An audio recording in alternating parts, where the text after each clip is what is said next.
that this one? Is that this guy? There it is. Perfect. Okay, stream is up.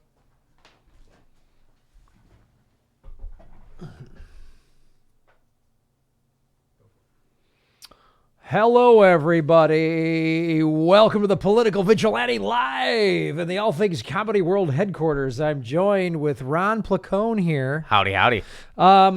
And we're going to break down everything that you just watched. Of course, please go to the Super Chat and whatever else.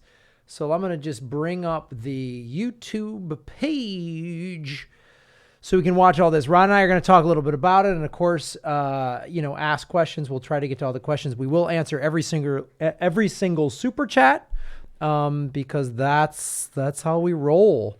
I'm happy to announce that my YouTube numbers are actually gone back up. So I'm at 53,653, which was good because I was at 53,300 for like 3 weeks, and then it actually went down and went below 52,000. It's like below 53,000, like 52,900, which is a little terrifying. To see them stifle my money so much. I think my money has gone down by 2/3 what it was, which was like such a punch in the dick. Cause I had such great growth over the summer. Like it was amazing. Went from 20,000 subscribers to 53,000 subscribers. I was starting to pull in like decent money. I was like, okay, here we go. And then then I got jacked.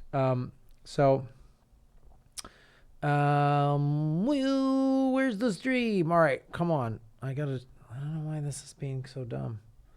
Hello. Events. Let's go to events. We just did this. Live dashboard. Click on live dashboard. Ron, first of all, your thoughts on what we just had to watch. Well, I'm glad that they made it 3 hours. I mean, any less would have been really disappointing. I will say it was my least favorite one so far. And I guess by least favorite, I should just say the worst one so far because I didn't necessarily love any of them. But I think it was, for a number of reasons, the worst one so far. For what reasons? Well, they've all been pretty shitty. I think that Bernie had a few missed opportunities, which really bummed me out. He had a few good moments too, absolutely. But, when Joe Biden was just, spewing that same nonsense about Medicare for all, throwing that $32 trillion number out there, that was Bernie's chance to just dunk, to just be like, listen, Joe, maintaining the status quo is going to cost 50-some trillion. Right. This is saving us money. This is saving everybody money. Everyone in America is going to pay less, except for maybe the richest of the rich of the rich of the rich, who will pay more based on how the single payer would go into their income.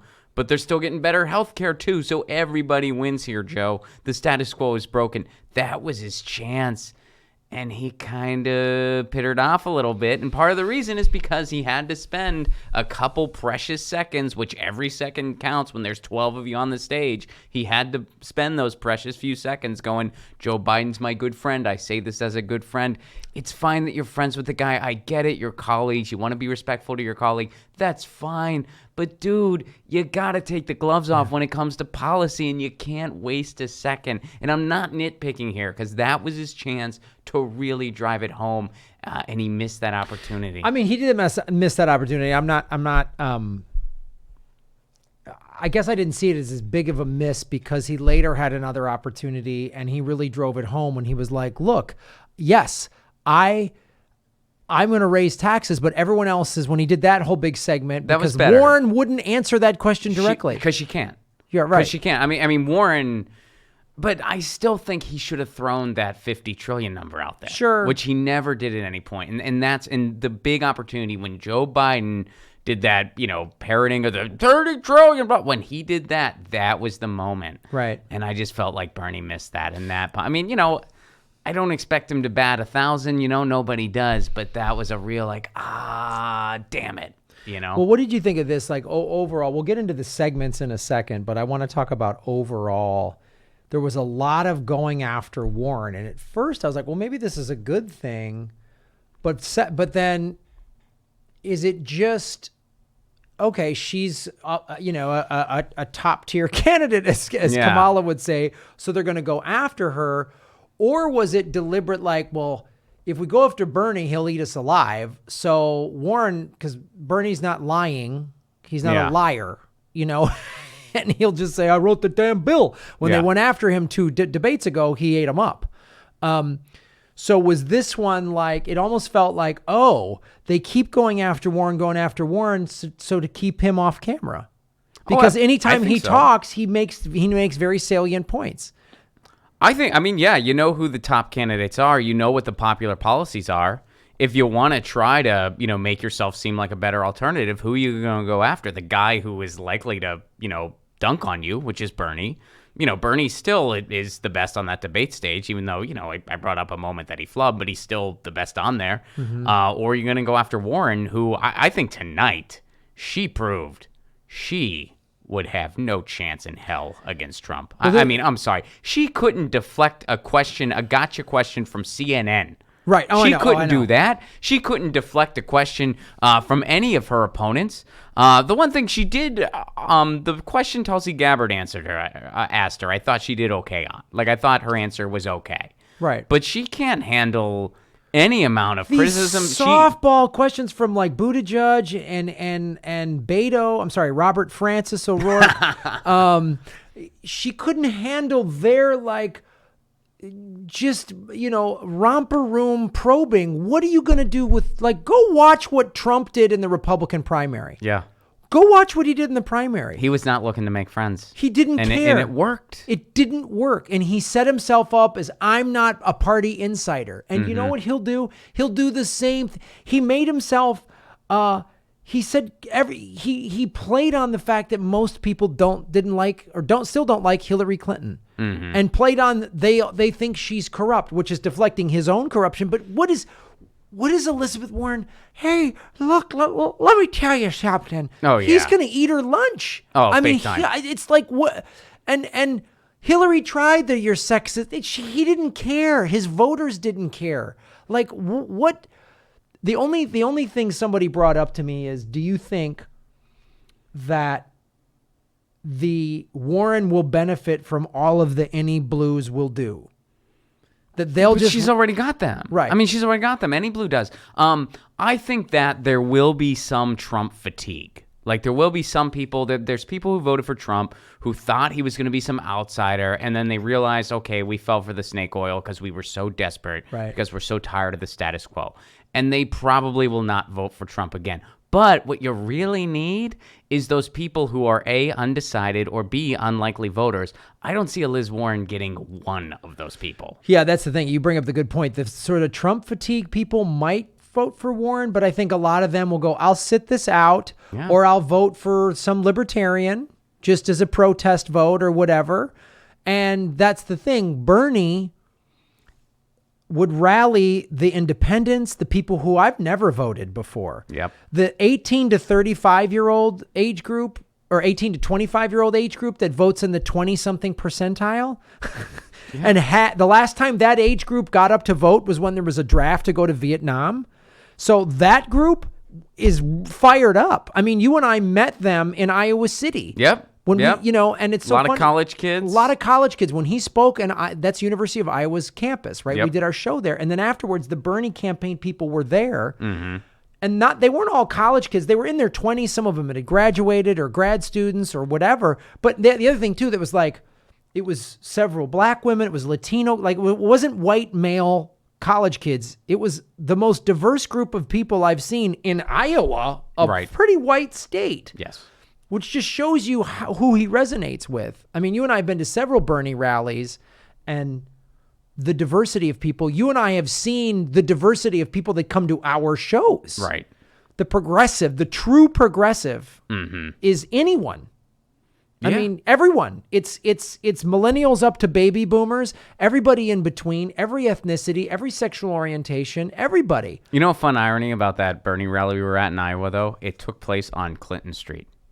Do you notice that was the name of the street? I made a video about it. I was just like, this is kind of funny. I think they named this after 2016, but I'm not sure. Or before. Let me read a couple of super chats here. Folks, a great way to support the show is you can hit the $ and the super chat button. I get 100% of that transactional revenue. As I've said, 2/3 of my ad revenue from YouTube, which is owned by Google, which is working hand in glove with the intelligence community, has taken away 2/3 of my ad revenue. So there's two things you can do. One, you can watch my ads all the way through. You can make sure you're subscribed and share these videos out so more people watch them and hit the like button. And also you can do the super chat. So Alien FX, Tulsi destroyed Buttigieg's campaign. Yeah, she did a pretty good job. That was a moment of Tulsi that I really liked.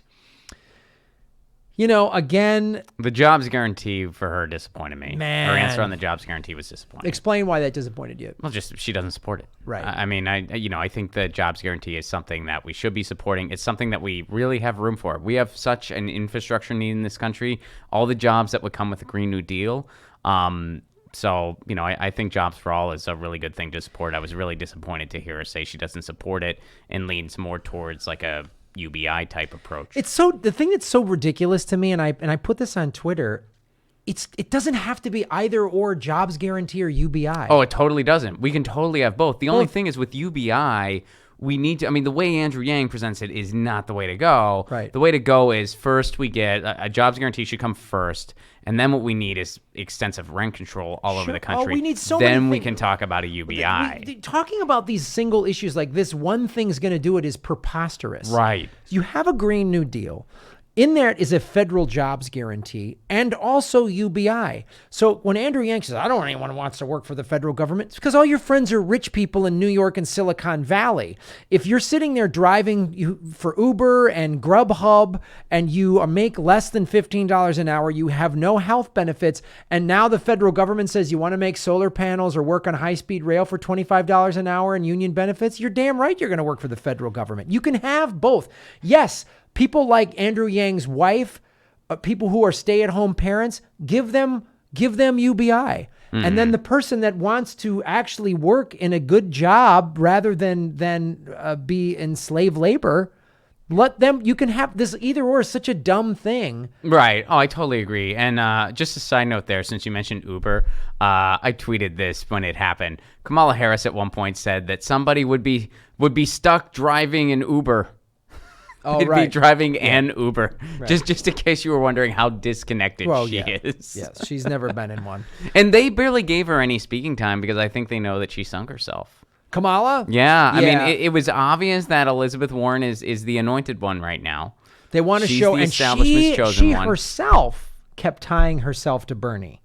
She Yep. kept saying, well, Bernie and I this, and Yes. Bernie and I that. All she does is repeat all of Bernie's talking points. Well, in CNN, in the question, they like the one question they asked her, they gave her credit for Bernie's policies. They were like, "Oh, you laid out these plans and you laid out how you would pay for them." No. Bernie laid out these policies, laid out how he would pay for them, and his are better than hers. Right. Hers are not. She even said, by her own admission, when she was asked about Medicare for All, because she can't answer questions on Medicare for All. She can't do it. So when she was asked about it at her one rally a little bit ago, she lied basically and said that Medicare for All was just an abstract idea right now. No, Liz Warren, it's a bill. It's a bill that's fleshed out with details on how it'll be paid for. You just didn't write that damn bill. Bernie Sanders did. Yeah, because your daughter also works for, Kaiser or something like that, and donates money and is a lobbyist. So Liz Warren is such a Trojan horse.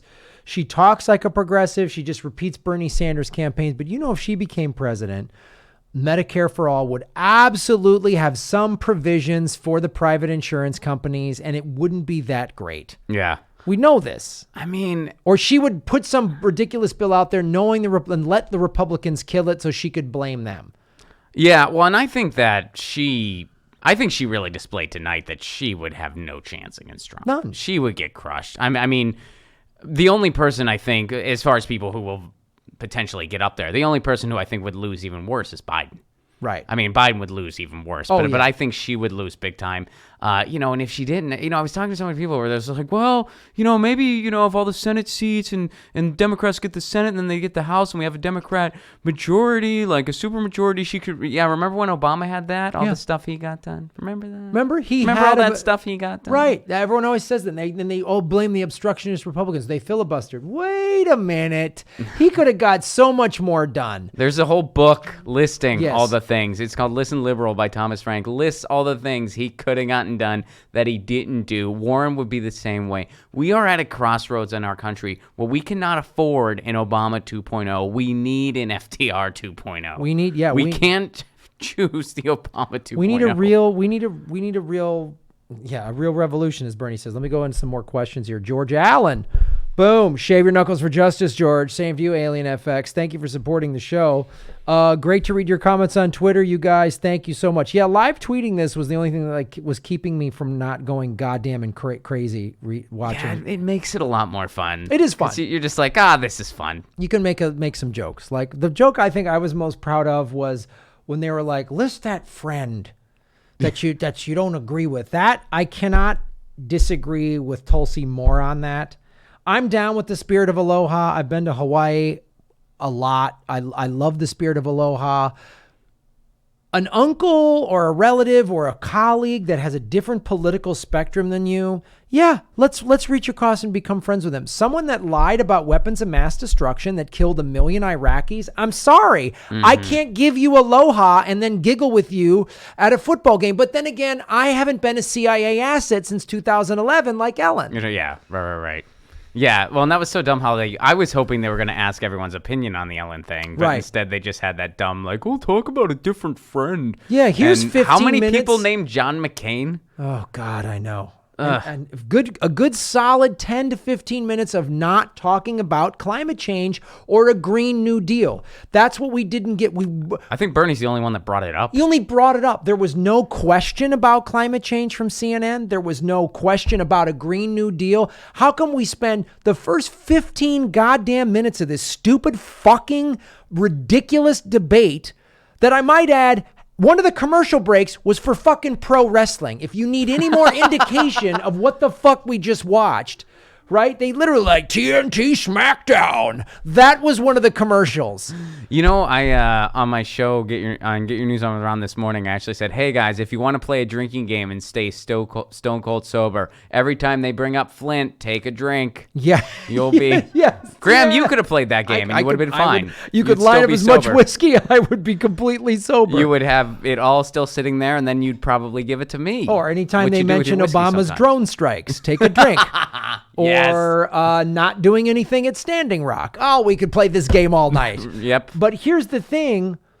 We spent the first 15 minutes talking about impeachment.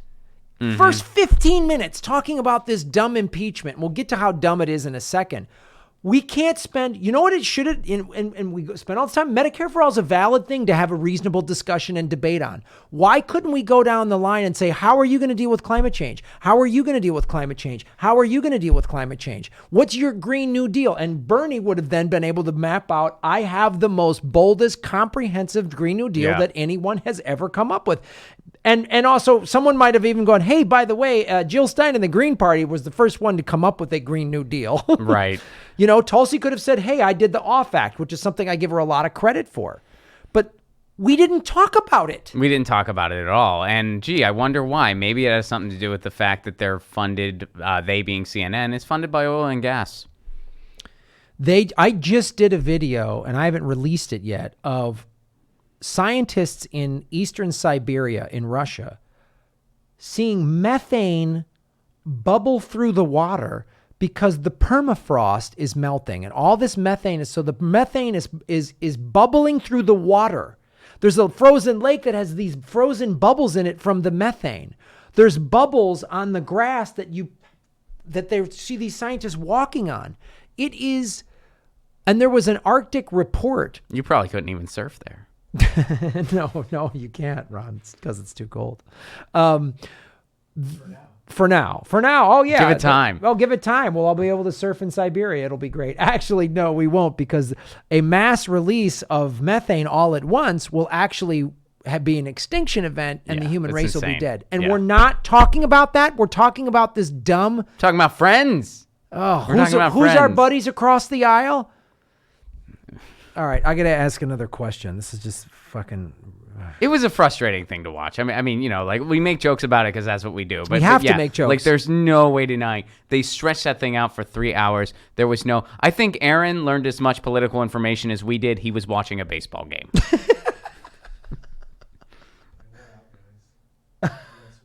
Oh, St. Louis got swept. I'm sorry. I'm torn, Aaron, because as a Cubs fan, when St. Louis loses, I got to say there's a part of me that's very happy. But then, had you won, it would have said, well, maybe the NL Central was strong, a really strong division. But you got swept, so maybe it wasn't that strong. I'm just glad it's hockey season. How's golf this time of year in Chicago? Golf is really good in Chicago right now. Anyway, let me. October? Hell yeah. It's October's great. beautiful It's in great. Chicago. It's great for sure. A Mares, shave your knuckles What's for up, justice. A-Mares? Hello, we met you in Iowa City. That's right. Proprietary ownership of elections from software to coverage should be illegal, period. Love you both. Right on. Great question. Yeah, when they talk about, this is the other thing with Russia, and then we spend another 5-10 minutes. Oh, Putin's the bad guy. That's another thing that's really disappointing about Bernie, when the way he talks about Russia and Putin. It's just like, dude.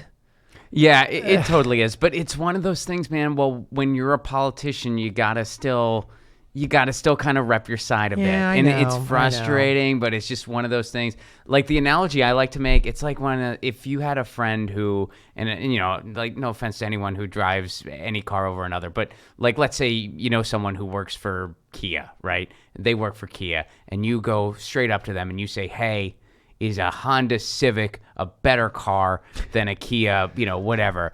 Like, they're not going to say yes or whatever. They're going to say, well, you know, Kia gives you a great deal. It's good for mileage for what you pay. Pretty it's a great comparable. economic. It's very comparable. Like they're just, that's what they have to do. know. And it's the same thing. It's like, you're not going to say that we're not the greatest democracy in the world or that like Russia didn't do. I mean, it's just one of those things. Yeah, and I realize I get this strategy. I don't know that I agree with it, but I understand it at least in terms of if Bernie goes, well, man, they cheated me in 2016, then they're going to call him Sour Grapes McGillicuddy and all this other, even though he did get screwed.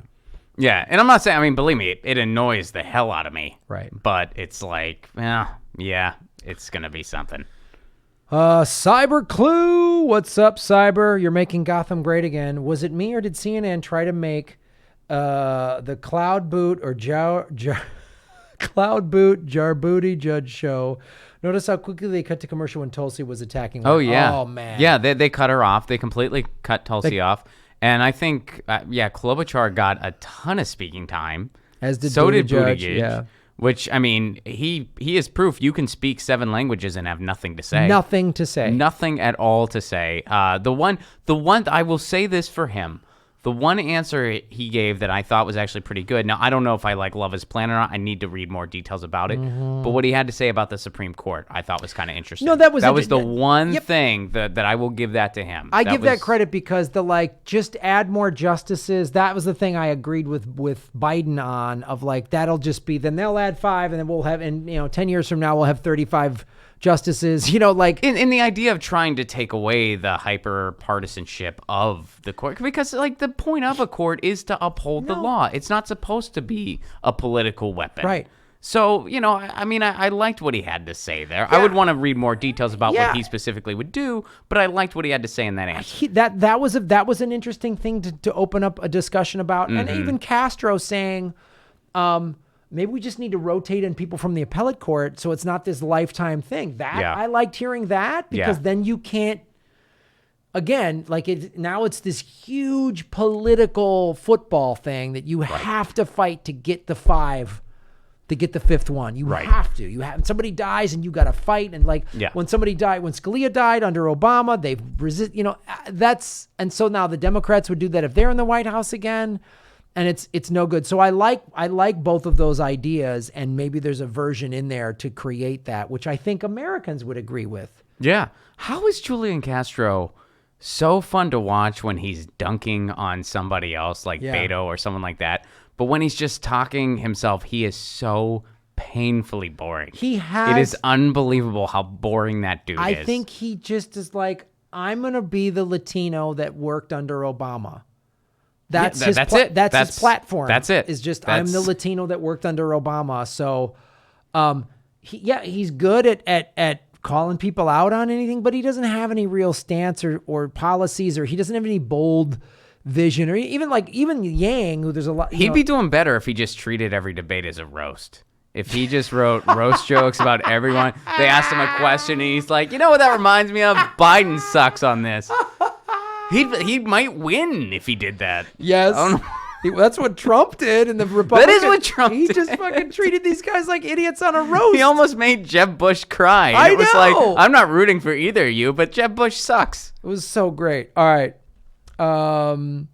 Sam Dean, what's up, Sam? We will see you in Australia next month. Ron Placone and I.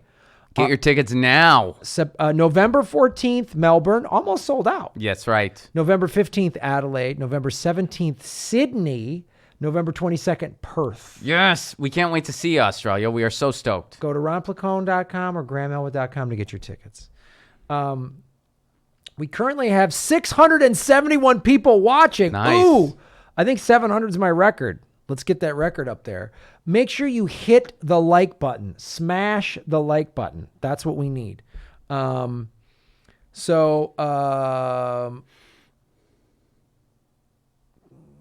wow. Okay. Do we have more chatty chats? Yeah, I've got more. I just gotta more block chatty some Cathys? lunatics. Oh, that's always. It's always fun. always part of the game. It's always fun. Make sure you hit the like button. Hit the like button. Sam Dean, CNN kicked David Pakman off Twitch during the debate. His profile is actually gone. Any comments on mainstream media sabotaging the rights of others? Oh, sure. Yeah, no, here's what's going on here. First of all, it should be illegal. It should be illegal in the United States for a private corporation like CNN to take a presidential debate where we're supposed to be civically engaged as citizens and make it their private property. Yes. And that's what CNN does. That's what CNN does, and the entire corporate media tries to do that. That should not be legal. So from a moral principle, that should be totally illegal. Now, why do they do it? Here's why they do it. Because cable news is sinking like a Titanic, which is actually a good thing at the end of the day. Yes. They are sinking like a Titanic because they make just bullshit infotainment, and people are seeing through it. So this is their last bastion of maintaining relevancy. With all these events, they hope to have their Super Bowl moment. What I mean by that is that their ratings go up, so that means their average is higher for the rest of the year. No, you're absolutely right. And the claiming that this is their intellectual property, like a live sporting event. Yeah. Like, I mean, how is that legal? It's not for news and legal. I know, information. it's news. This is a democracy. It should be on public TV, C-SPAN. If CNN or whatever is going to cover it, fine. No ads, and we can all stream it and watch it. We've had friends of ours get copyright strikes. Yep. Because look, I would like to have my initial goal for doing the show in this studio. If we can cut to the wide shot real quick, is on this screen back here. Was to have the debates going and you and I commenting real time during the debates. But if we do that, YouTube will give me a copyright strike, Right. and then I can't make money for 90 days. And that's probably why, people were on Twitch in the first Yes. place, because in Twitch it's like they don't shut you down as much, but I guess they were shutting people down on Of course. Twitch too. And I know Convo Couch live streamed on Rockfin. I Yeah. want to know how that went because we're both on Rockfin. Yep. Go to rockfin.com/Graham Elwood and endorse what we're doing. It's a blockchain cryptocurrency platform. Sam, that's a great point. This is and the other thing too is it's like this is like professional sports. It's 18 months. It's 18 months of this. It's like the NBA. The Yeah. regular season ends in April, and then there's 2 months of the playoffs to get to the NBA finals. Like, this should be 3 months long, man. Our election season is so long. If it was a religious ceremony, it'd be a Catholic wedding. And by the way, my sister's getting married this week. My family's Catholic. I'm allowed to make that joke. I was raised Catholic.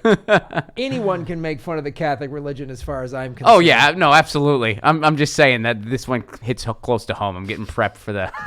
So you're going to be at a really long, tedious wedding. It's gonna be at a long, tedious wedding. Yeah, it's ridiculous, man. The election cycle should be 3 months long. Yeah, I mean, in other countries, that's how it is. A month of primaries and then 2 months of general. And that's all we should have. Because look at how much time is spent. But the networks create this because, as you said, so look, that's the other thing too.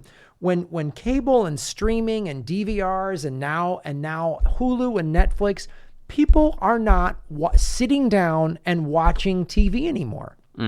It's not like even in the 90s, Thursday nights you watched NBC and you watched Friends and then Seinfeld and then this show and that show. Nobody watches TV that way anymore unless you're in your 70s, which is the average age of CNN watchers, is like 68 or 72. Pretty much all of them, yeah. All of them. I mean, I think like Fox News is like 72 or something. CNN, I think MSNBC is like 68 or something, and then CNN is the young age of 63. Oh yeah, that's where the kids go. Yeah.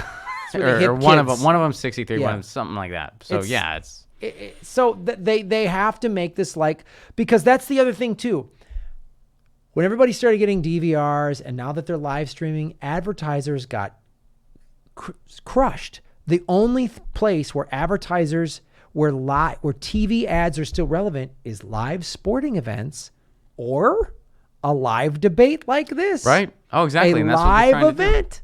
So that's why they can't have you going on Twitch and this, that, and the other thing. Well, and the reason they're losing their relevancy, and that's why, look who most of the advertisers are on corporate media, generally speaking. It's oil and gas companies. Oh, yep. It's defense contractors. Do you think these are the type of companies that need to get the word out about their product? God, no, they're buying favorable coverage. Yes. That's what they're doing. There is not one person in this country that doesn't know if I don't put gas in my car, it doesn't go vroom. Right. Everyone knows that. They're buying favorable coverage. That's why we didn't get a question on climate change tonight. Exactly, because CNN is the network that has, and they're all guilty of this. They're all guilty of it. They're all guilty of this, but CNN has specifically brought on like Bill Nye, the science guy, who talks and says, look at all of this evidence for climate change. And then they go, well, let's get the other side of it. And they bring on some oil lobby climate denier. Yeah. And they talk about it like it's, well, there's two sides to this. Yeah, like one doesn't have 98% of scientists on their side. Like it's more divided. It's so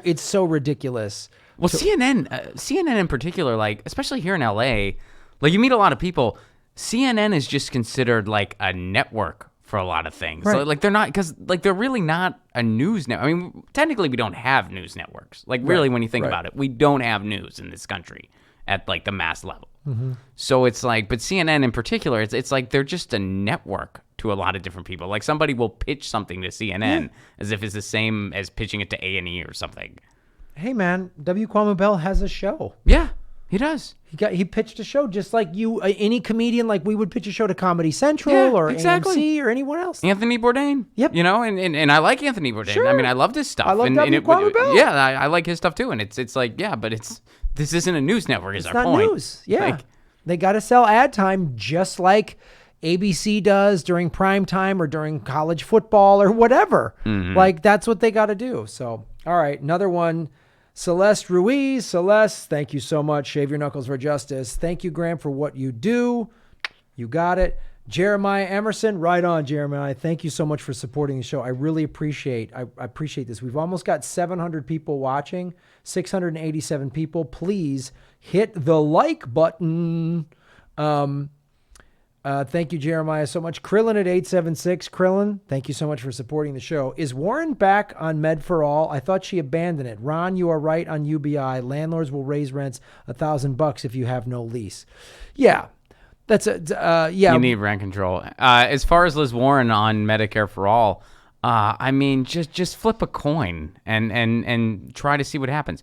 This morning, she apparently changed her stance on corporate money again, according to her in the debate. She had a new update this morning. She goes back and forth constantly. The only thing consistent about Liz Warren is she'll say something different next week. Yeah. And Trump would eat that up in a general. Eat that alive. So He's I gonna think say as of right stuff- now, she's apparently on board for Medicare for All, according to what she was saying in the debate today. She didn't know how to defend it. She didn't know how to explain it, but she's for it. She's for it. She couldn't answer direct questions, and other Democrats on the stage were calling her on, saying, just answer the question. Amy Klobuchar even said, well, at least Bernie was honest and said, yeah, I'll raise taxes. Everything else will come down. Mm-hmm. Oh, God. I like how Amy Klobuchar at one point said, "Oh, I'm so tired of people saying that I'm just parroting GOP talking points." Here's an idea, Amy. Stop doing it then. Stop parroting. That's all you do. Yeah. That's literally all you do. Yeah, she's a Republican. She sounds like a Republican. Beto O'Rourke, at one point in the debate, Beto O'Rourke just said, well, it's not really up to the government. Like he said, he said it in a more flowery way, but he essentially said it's not up to the government. I think it was when they were talking about big tech, where he said, well, it's not up to the government to determine what corporations can and can't do. You're a Republican, dude. You are a Republican. Well, like he the is. fact that you just said that. You're a Republican. Why are you here? Mayor Pete worked for a... Beto O'Rourke was the one that said that. Oh. Yeah. 6-1. Well, Beto O'Rourke's the guy. Both those guys, they're just a tall and short version of each other. Beto O'Rourke is got the number 2 donations of oil lobby money behind Ted Cruz. Yep. So that's who Beto O'Rourke is. Mayor Pete, we should add, worked for a big giant hedge fund and was also a naval intelligence officer. Mm-hmm. So when he kept talking about, look, we got to talk about the day after Trump is gone. We need to deal with that day. You keep talking about that day because the intelligence state continues no matter what fake political wrestling party is in the White House. That's the intelligence world, the Five Eyes. They are the ones that really run everything. Mm-hmm. That's why I don't trust Mayor Pete at all. He speaks all those languages, you know why? Because he's an intelligence officer. He's one of those CIA Democrats. That's who he is. Totally.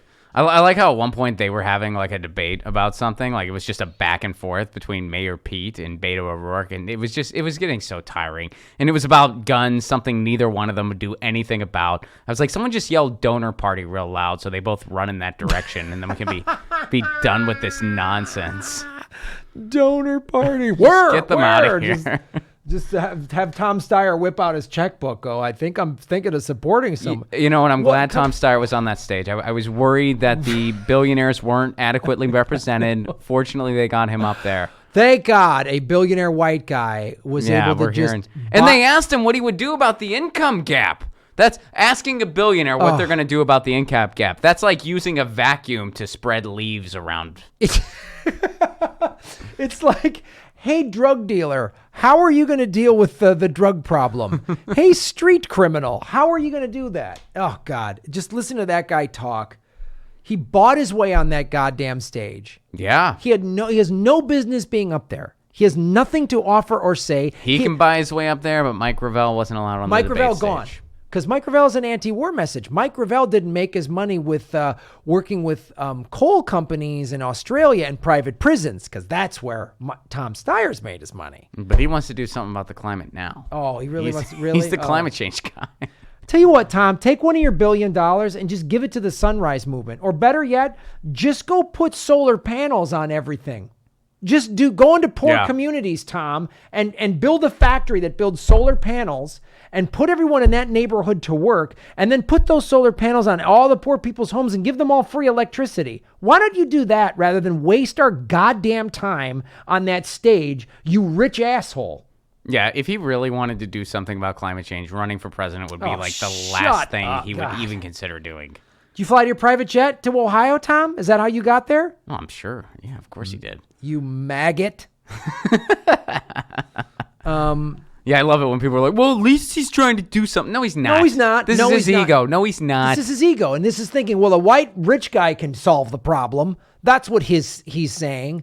You could fix so many problems. You could go to the worst neighborhood in Los Angeles, right? The worst high school. Yeah. Has the highest, because the billionaire actually did this. A hotel magnate, I forget his name, did this in South Florida.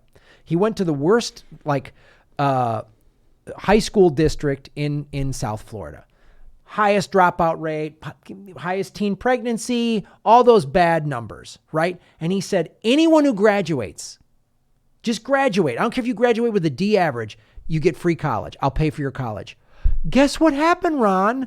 Teen pregnancy went down. Gang violence went down. Graduation rates went up. So that's, Tom Steyer, what you could do with your money. All right, that you made off of coal and private prisons, rather than waste your money on these dumb ads about him. Every question, he's like, well, impeachment. Here's what impeachment does. And I'll get to some more questions, but let's talk about how stupid impeachment is. All right. Yeah, well, I just want to add real quick when they brought up the whole They spent more time talking about empathy for billionaires than they talked about empathy for the poor, by the way. And I like at one point, Liz Warren was like, look, I don't have a problem with billionaires. And I was like, well, that's the problem right there. You should. You should. Because if someone actually genuinely wants to help, if Tom Steyer and his ilk, if they genuinely wanted to help, they wouldn't be billionaires real quick. They wouldn't. They'd say, I'm going to give up my money. I'm going to move into a really nice 2-bedroom condo. Yeah. I'm going to drive a nice little car, one car, and the rest of my money is going to the poor. I'm going to build a homeless shelter, and it's going to have mental health and health care and drug treatment and jobs training, and I'm going to just pay for it because I want to, because it's the right thing to do. Not, I need to go on stage and wear my stupid Scottish plaid tie on TV. You moron. Don't wear that dumb tie. That is the dumbest tie I've ever seen. He should wear a kilt next time. Oh, yeah, just That's what wear I a want. fucking kilt and come out with bagpipes. Paint your face blue and white and like that Mel Gibson. And then Robert Francis can do a step dance. Oh yeah, Robert Francis. You're so Latino, Bob. The least these billionaires could do is all become Batman. Yeah, at least become Batman. At least Bruce Wayne fought crime. Go do something else other than buy ad time on TV talking about we need to restore the what? The sanctity of the White House so more billionaires like you can buy it? Shut the fuck up. Anyway, impeachment. Do I like Donald Trump? No. Would I just emotionally, would I like to see him get impeached? Yeah. I'd like to see him Right. I'd like to see him walk out of the White House in an orange jumpsuit and cuffs. Totally. Of course. It's not realistic. Right. Well, so if it goes through the House, which it likely will, but then the Senate will do nothing else. So The it's Senate's like, Republican. okay, so this is just like, you just kind of, you feel good for a minute. That's all that's going to happen. Like, well, it'll hurt Trump politically. Okay, No, it won't. maybe. Will it? Maybe some people who were leaning off of him anyway, his base, it won't hurt him there. It definitely won't hurt him with his base. It definitely won't hurt him with his diehards. It might hurt him a little bit with some of the people who are on the fence, sure.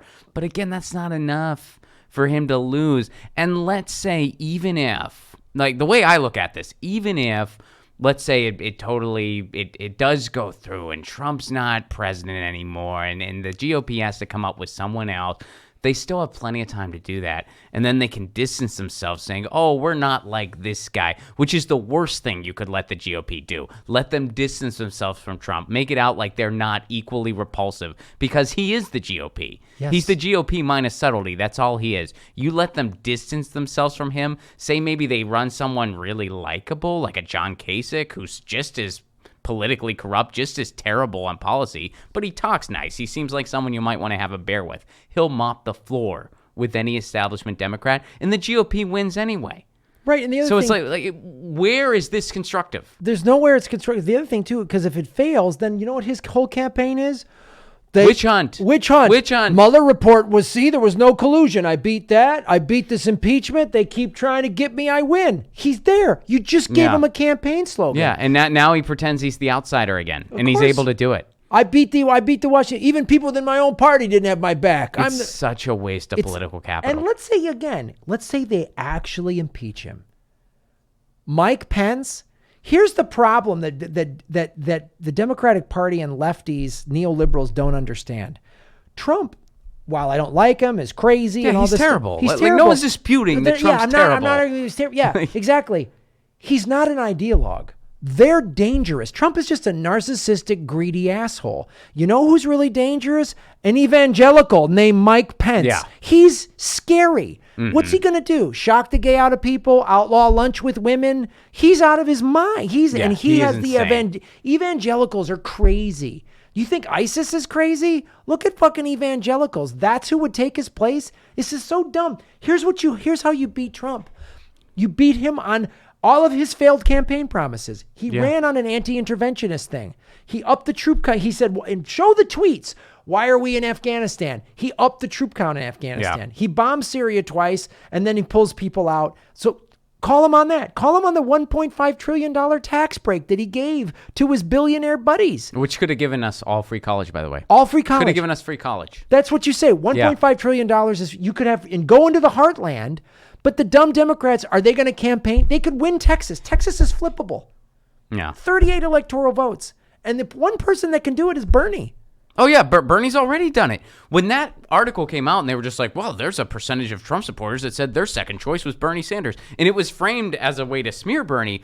What those numbers really told you was that there's a percentage of people who voted for Trump, not because they thought he was some nice guy or they even liked a lot of his ideas, but because they were so tired of the Washington status quo, because their lives got shittier under Bush the first, then shittier under Clinton, then shittier under Bush the second, then shittier under Obama, who they put the hope and change into, that they were like, let's take a chance on this snake oil salesman, this fake populist.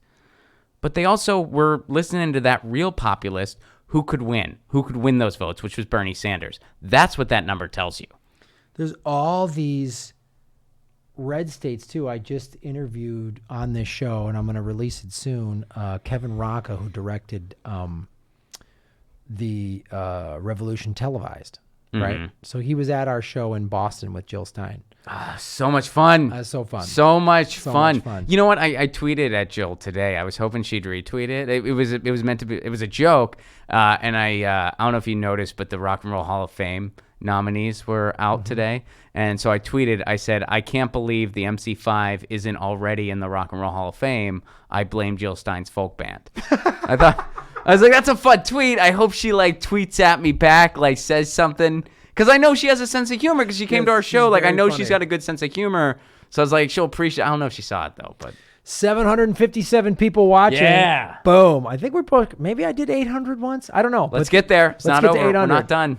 This is cranking. I love this. I want 1,000. Yes. I like the way Ron thinks. Post-debate, chatty chat. Hit the like button. Hit the like button. Make the like your like. That wasn't a real sentence, but you know it works. They get it. You make my like your like. A widget. Thank you so much for supporting the show. Shave your knuckles for justice. $1,000 is not basic income. Instead, $6,000 is. Yeah, good point. I'd take $6,000 a month. Yeah, if the UBI was $6,000 a month, I'd be like, yeah, let's just do it. I'm in. Let's just do that. See what happens. I'm in. Let's do it. But like, Ron, don't we still need? I'm like, yeah, but that's a lot. I could like. If they really try to screw us over, we could just exchange that some other country and move. $6,000 a month. That's a lot. Man, I would just surf, maybe tell some jokes, but I would. Yeah, it'd be great. John Coyne, Shave the Knuckles for Justice. John, thank you so much for supporting the show. What do you think about Bernie's performance? Sorry, if this was already asked, Oscar, Yang is such a defeatist in my opinion. Can you quickly lay out Yang's BS, please? Well, let's talk about Yang first, and then we'll talk about Bernie's performance. You know, the fighting over UBI or federal jobs guarantee, I thought that was just a dumb fight to have. You should have both of them, as I said, and implement them as part of a Green New Deal that puts everybody to work. People that can't work or don't want to or aren't in a position to, give them UBI. You know, and as you know, and a federal jobs guarantee that's part of a Green New Deal that saves us from complete extinction. So some of Yang's stuff I like, but you said something interesting before we went live. Yeah. What do you think Yang should? So Yang, here's my take on Yang. I disagree with him on a lot. I like the idea of a UBI. I don't like his approach to it, which would mean gutting social programs in favor of a UBI. I want to say this real quick. Yeah. While I don't agree with a lot of Yang, I'm glad he's on the debate stage. I am too. And just this is what a debate, when they're like, we shouldn't be fighting with each other. It's called a debate, fucksticks. Like, no, but I'm glad Yang is there to just talk about, just to introduce UBI. If that's all he's doing is... And he has some interesting ideas. I disagree with a lot of what he says. I agree with some of it. One thing I'll say for him tonight, specifically, before we get into something broader, at one point during the big tech conversation, he brought up a really interesting point. Now, I don't know what all he wants to do with that point. He just brought it up and then he got cut off. But he brought up a really excellent point about how our data is being mined by social media, how they're making all this money, how we're, and the way he phrased it was, he was like, we're more valuable than oil as far as dollars go. That was an incredibly interesting point to bring up. Yes. An incredibly interesting topic that would have been awesome to see that expanded on, and CNN just shut it down. Shut it down immediately because... And that really sucked. He raised a very, very interesting... Now, where he wants to go at that point, I'm not sure. I don't know off the top of my head. Yeah. Maybe he has a bad idea attached to it. I don't know. Maybe he has a good idea. I don't know. Some of his BS was right there when he's like, look, you know, competition is good, but hey, anybody remember Bing? Yeah. Yeah, because Bing got squashed because they didn't start working with the intelligence community, Andrew. Yeah, So- yeah. I mean, so his answer on Facebook was pretty lame. Yeah. But the fact that he called out Amazon, that was pretty cool. I mean, Yeah, yep. so he had, overall, I disagree with him more than I agree with him, but I think it's interesting that he's up there. He raises some interesting points. What I will say about him broader, I really wish he would have ran as a Republican. Yeah. I think that if Andrew Yang would, because he has a big grassroots following. He appeals to because he's basically a libertarian. So he's kind of a tech libertarian. I think that's how he describes himself. Yeah, he's a tech libertarian. Yeah. So he could have ran as a Republican. Yep. Now, last time there was a big kind of grassroots splash on the Republican side of it, and again, these are rhinos, right? These are just Republicans in name only. They're not really part of the GOP. Was Ron Paul in 2008? Ron Paul had this big grassroots swelling. He appealed to people across the political spectrum because of some of his ideas. Now, it was a similar situation. I didn't agree with Ron Paul on a lot. I agreed with him on a couple things, like interventionism. Sure. He's very anti-war. I agreed with him there, and I thought he was interesting on that stage, especially compared to everyone else on the GOP side. Andrew Yang could have done something similar. The difference is it's not 2008, it's 2019. And Andrew Yang, given his background, I'm going to say he's going to have an even more tech-savvy group behind him than Ron Paul did. Right. This is over 10 years later. This guy has worked in big tech most of his life. I think he might have even been able to, win the nomination. He'd have a long shot. It'd be a long shot, but it wouldn't be impossible, especially if it was just him and Trump. Yeah. Of So course. I wish he would have done that. It's a good point. What overall about Bernie's performance, we talked a little bit at the top of the show, but I think overall he did well. They did a good job of squeezing him out and just not getting him on stage. He got very little. There's been a few things that I just saw tweeted out on the blogosphere, but Bernie got very, very little speaking time. I think overall he did well. I think he was still by far the best person up there. But that moment that we referenced earlier, he really had that chance to drive it home when Joe Biden threw the 32 trillion number out there, and he didn't. I think that was a missed opportunity there, and it's a bummer. Yeah, it was. There was a thing, and I retweeted. I'm having a hard time finding it right now. That somebody put out that I retweeted about. They were tracking actual speaking time. Yeah, and Bernie was like number 9. He's close to the bottom. He's close to the bottom. Yeah. So that was like wow. And I think he was even below Cory Booker, which Yeah. I think Cory Booker found out he was still running for president this morning. I think somebody told him, they were like, "Oh, you're still in this," and he was like, "Really? Why?" Yeah, the rest of the country's wondering that too, but you're still in this. You have to go to this debate where you're going to talk about nothing.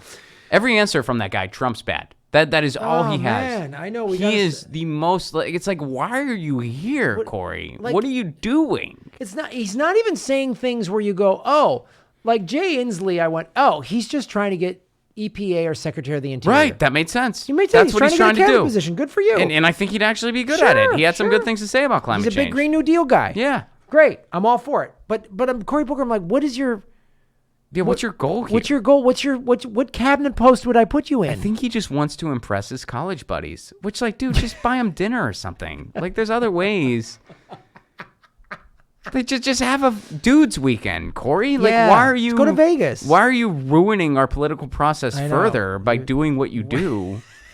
Just go to Vegas, Cory Booker. Take your buddies to Vegas. Just You got the take money. your buddies. That should be his campaign slogan. I'm just going to take my buddies to Vegas. Good. Don't be president. Mansion Bull 17. Shave your knuckles for justice. Hey guys, I'm hearing AOC endorse Bernie. Is that true? Yes. Yes. We just saw it. Saw it on the Washington Post, so it's got to be true. Post. They have never lied. No, the Washington Post has never lied. It's not like Jeff Bezos was paid $600 million by the CIA. So, Washington Post. But no, according to the Washington Post, as of us being live right now, AOC will be endorsing Bernie Sanders. and that's the thing. And Bernie alluded to it when they asked him that, question about it. It's going to be a special guest in New York. And it's going to be AOC, and she's going to come on stage and endorse him. So that's what they just said on Washington Post. So that I was like, boom, that's big. That is big. That sticks it to the sexist burn bro. MSNBC just hires these Clinton women to come and call. They're trying this again 4 years later. Well, they're doing it again. I mean, that's the only qualifier you need. I mean, you can go on.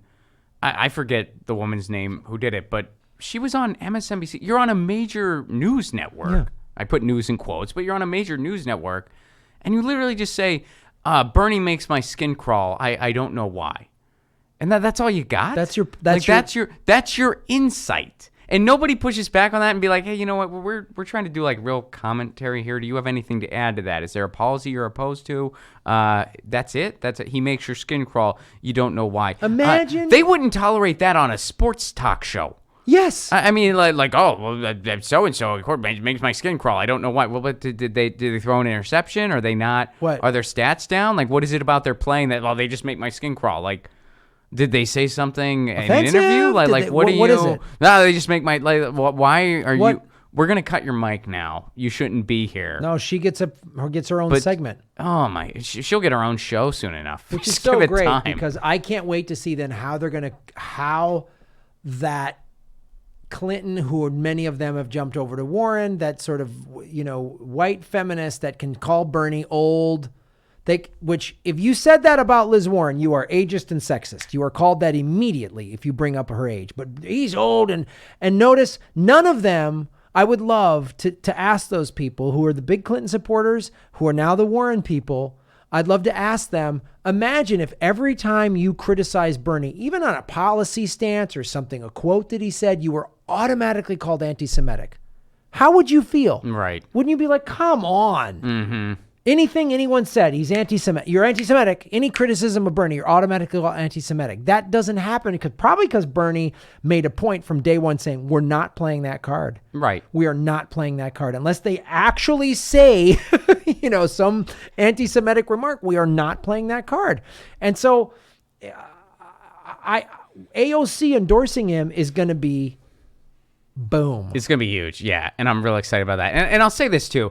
I thought that it was a really big bullshit moment when CNN was asking the older candidates, and even as much as I dislike them, even Joe Biden, where they're like, oh, well, what about your health? And of course, they wanted a gotcha moment for Bernie. They wanted to have a moment, and he burned them. He burned them big time, which was beautiful. But that was such a stupid moment. Oh, are you healthy enough for it? Look, Donald Trump is not in very good health. He's not that much younger than Bernie Sanders or even Joe Biden. And he has the eating habits of a 5-year-old. All right, so let's move on from the ageist bullshit. Joe Biden gets his criticism not because of his age, but because he's a clueless jackass. And if you watch video of him throughout the years, he was a clueless jackass when he was young too. Yeah. So let's just leave the ageism at home, regardless of who it's directed towards. Let's just move on. And I give Tulsi credit for this. She didn't have many moments. She had a couple of okay moments.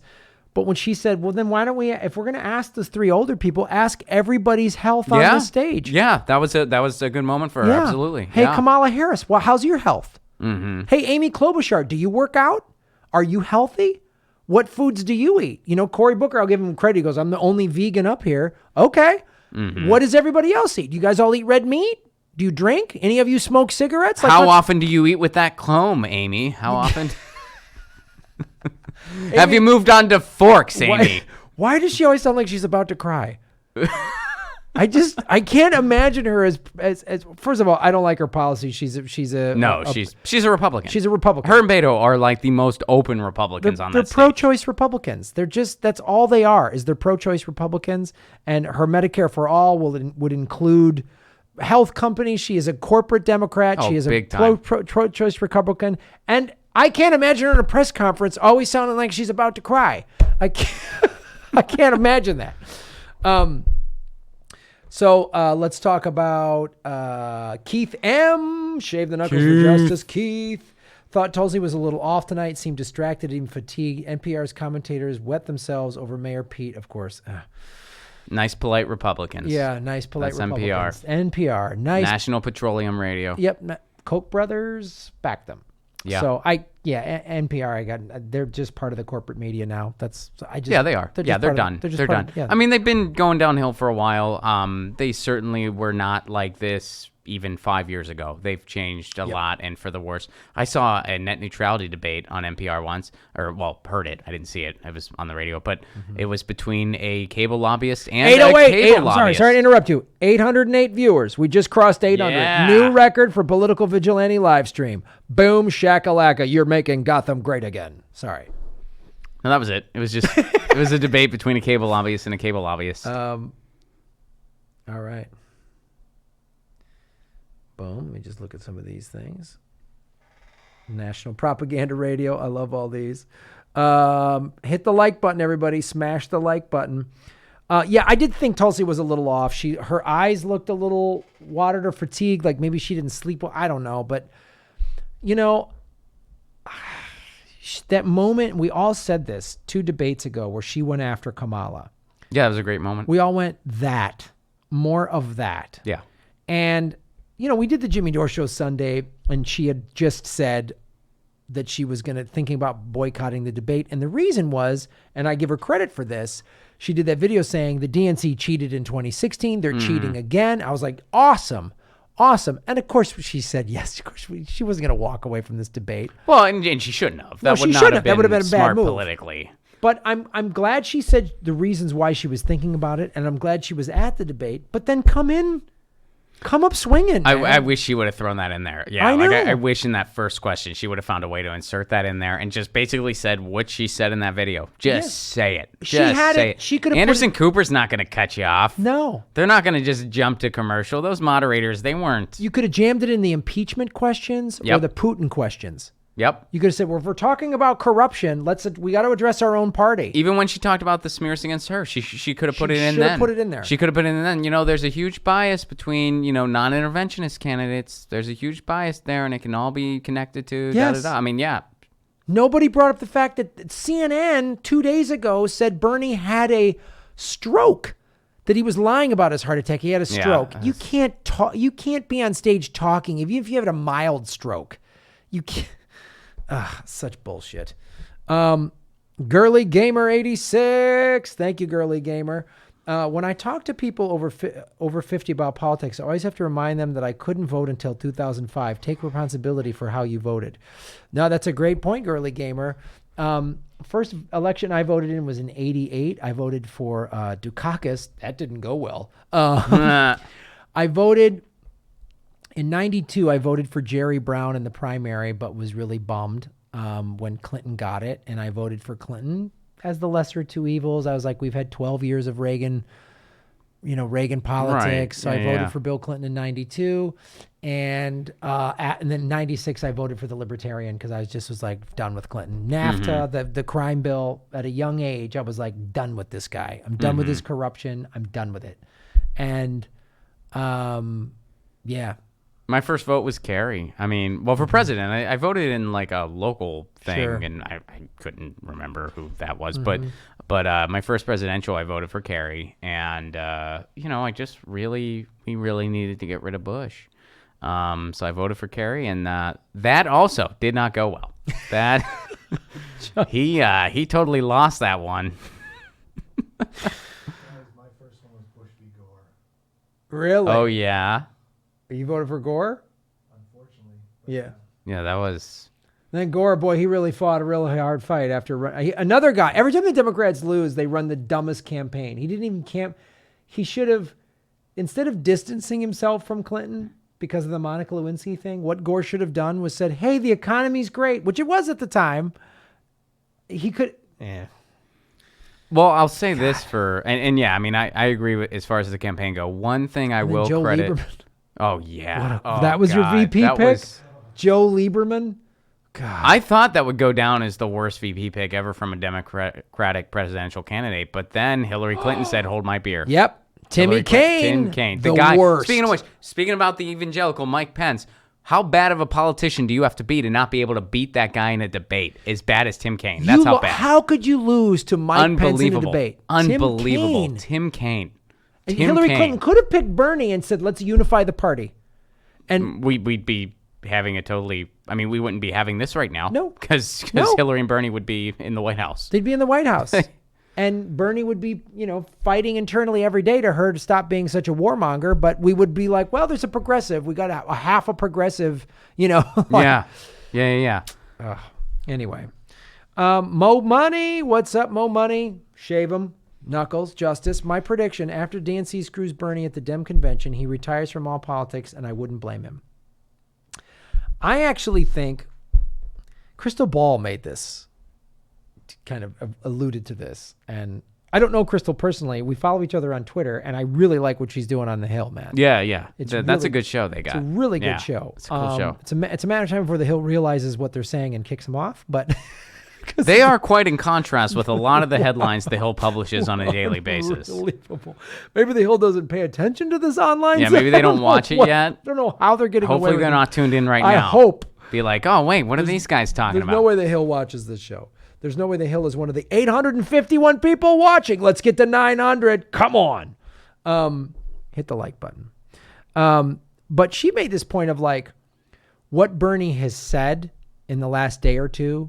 Like, I'm ready to debate. I'm ready to go. And how he's used his heart attack and the stint to push his Medicare for all. Yeah. She's like, it's this amazing moment. And I think Bernie is actually reinvigorated and this is going to help him win. I hope so. And I'm like, that's the thing. And we saw it tonight and he made that joke about, I'm not smoking weed tonight, cause Court, and I was just like, I'm feeling great. I know what you're asking. It was just like, wow. And I think, and with AOC getting behind him, this is like, I think Bernie, if they screw him again or Hillary decides to run, which she's thinking about doing, which is a nightmare. Yeah. I think, and they screw him again. What I think this time, he'll go, fuck that. And he'll say, hey, AOC and Tulsi and Nina, we're going to go join movement for a People's Party or start his own party or whatever. I hope so. And I think, I wish he would have done that in 2017. He should have. Yeah. And I think this time if they screw him, he'll go, look, I almost died. I had a heart attack. And the way he talks when he revamped his Green New Deal, I think he's seeing how dire climate change is. Yeah. Like it's not 20, 30 years. It's like 2 to 5 that we could be done. And I think he's like, not again. And I think he's playing nice because he sort of needs to, but if they screw him again, my feeling, and maybe this is wishful thinking. Sure. But I think he'll go, and I'm running a third party independent and I'm going to make this revolution. And he's going to get all these people who don't vote, those 100 million people that sit home because they don't feel like their vote matters. He's going to get them off the sidelines and he's going to like win the White House as an independent, like truly. I truly hope so. It's not like we know for sure they're going to try. So it's not a matter of like, I wonder if they'll. No, they're going to try. They're doing it. They're going to try. Our only chance is that we're so loud and so big that they can't pull it off and they have to just accept it. Yep. I mean, that's the only chance. I honestly, part of me would like to see them screw him so he starts a third party and wins, and it just crushes these two fucking corporate maggot-ridden war bank parties. I would love that too, but my other big thing is if we don't have our FDR moment in 2020, when are we going to have it? And if we don't have it, I think we're done. But that's what I mean. We need it. Like, we don't have a choice. We need it. But this is it. It will be the FDR moment as an independent. That's fine. I don't care how it happens. That's what I'm saying. As long as it happens. I would like to see him win as an independent, which would also so you're saying he'll run and then, okay. run as an independent and win as an independent, and then the Democrats and Republicans are fucked. They're done. Right. And everyone just sees them for who they are, which is these just whorehouse war parties. I'd be fine with that. I don't care how he wins. Just as long as he wins. As long as he wins. I just want him to win. Where were we? You just jumped. A lot of people supporting the show. Thank you so much. What happened? Where did they go? Be green. Bam. Change MSN behavior by boycotting their advertisers and tell them why we're boycotting. We did it in Florida to stop the local news from paying Rush Limbaugh without a commercial break. It worked.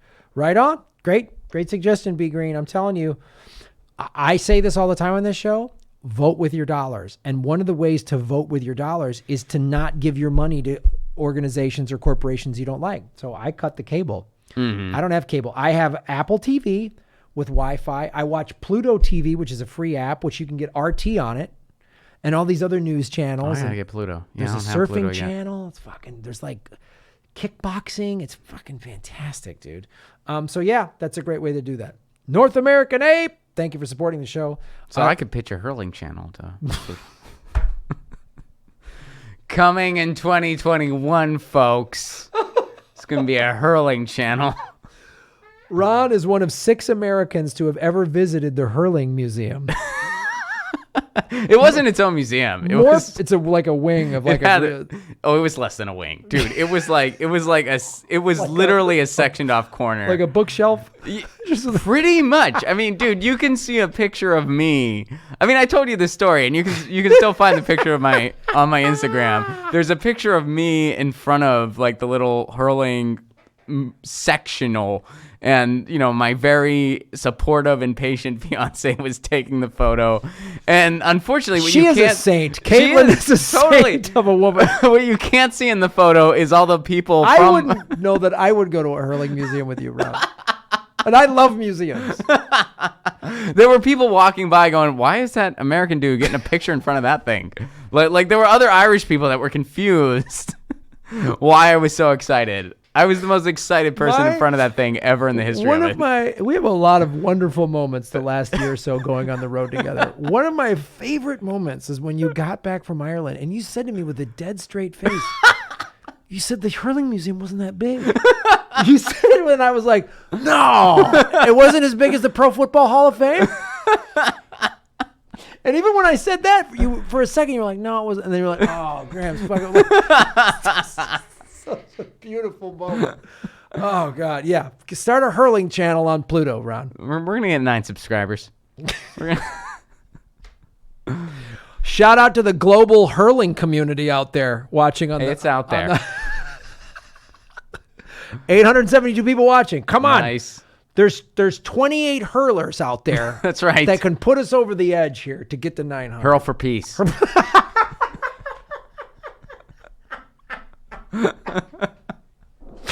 Holy Christ.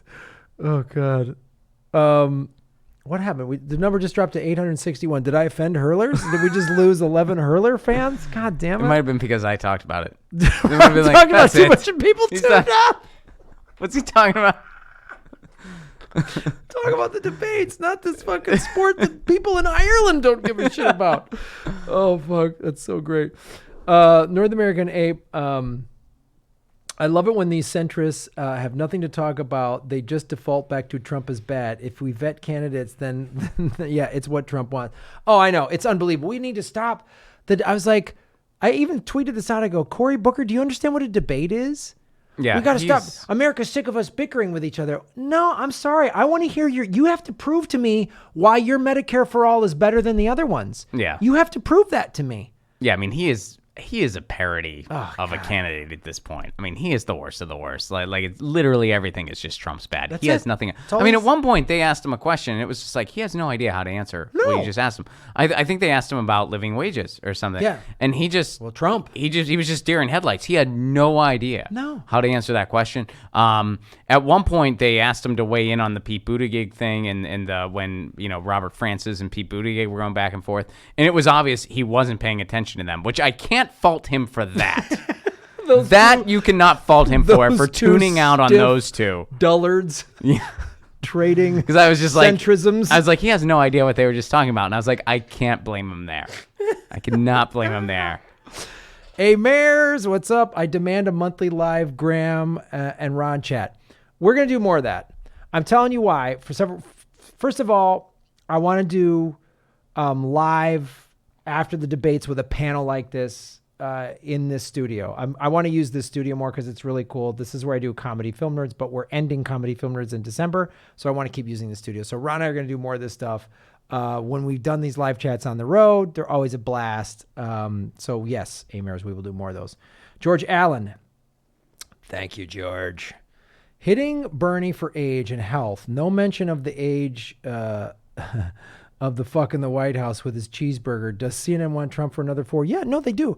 That's not a joke. Media loves him. Oh, he's great for ratings. Yeah, and he loves them. I mean, it's a mutual love fest, man. I mean, they try to make it out like it's not, but in reality, it's like, and whenever Trump gets mad at the media, that's like Frankenstein getting mad at Victor, quite frankly. And yeah, they love each other. Trump's good for business. Trump knows how to play them like a fiddle. He enjoys it. That's what he does. Les Moonves, the head of CBS, said he was great for ratings. Yeah. Said it. Yeah, they know it. They know it. So that's why I'm worried that Hillary jumping in, they'd go, yeah, like a pay-per-view rematch. Yeah.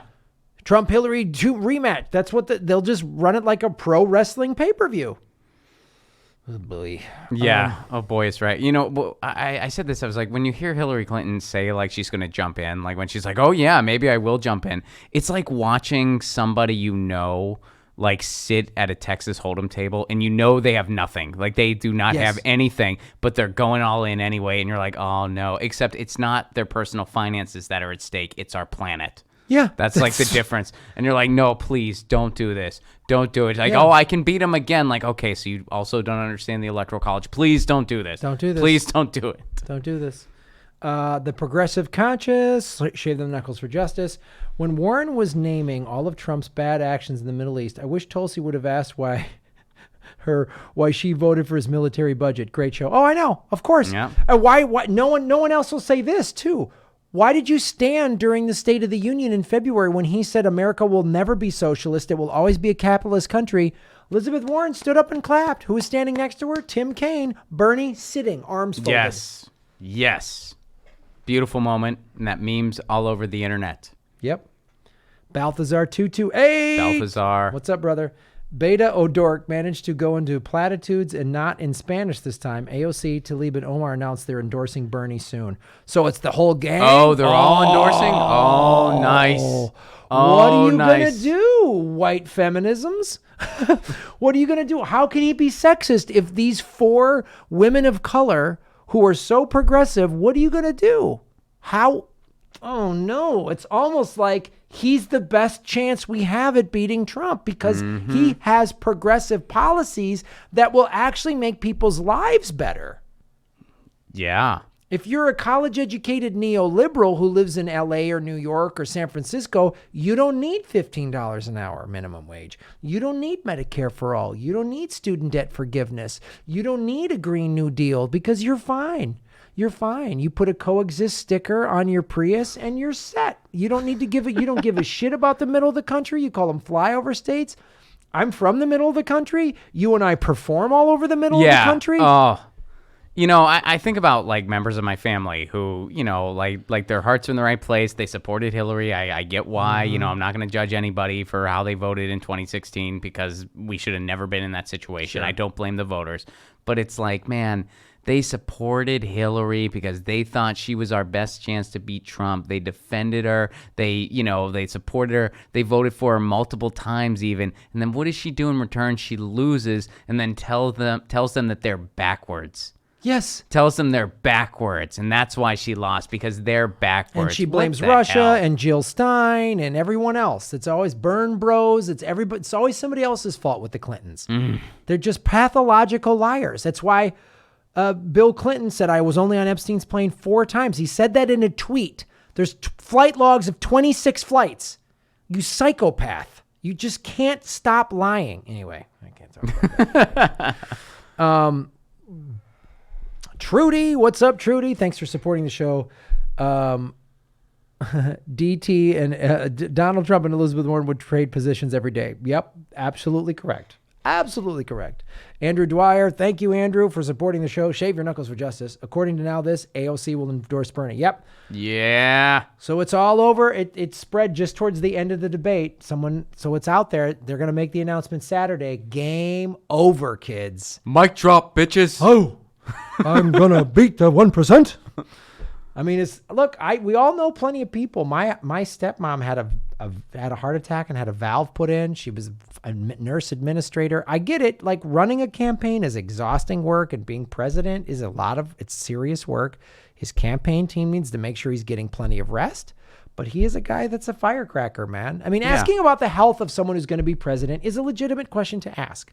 But as Tulsi said, everybody needs to be asked. Yeah. The ageist way they framed it was BS. I mean, I thought like health is one thing, but you know, they directed it at Bernie. She was we're gonna put this to you first, Sanders. There's some concerns. Like, come on. Right. Of course. And he ate him alive. He did, which was beautiful. Tony DeMeo, what's up? You guys both rock. Cop Mala was the worst. Oh yeah, she was done. It was kind of great. Yeah, I to think watch. she's done. It's kind of great to watch. Yeah, I think it's over for her. Balthazar 228, hello.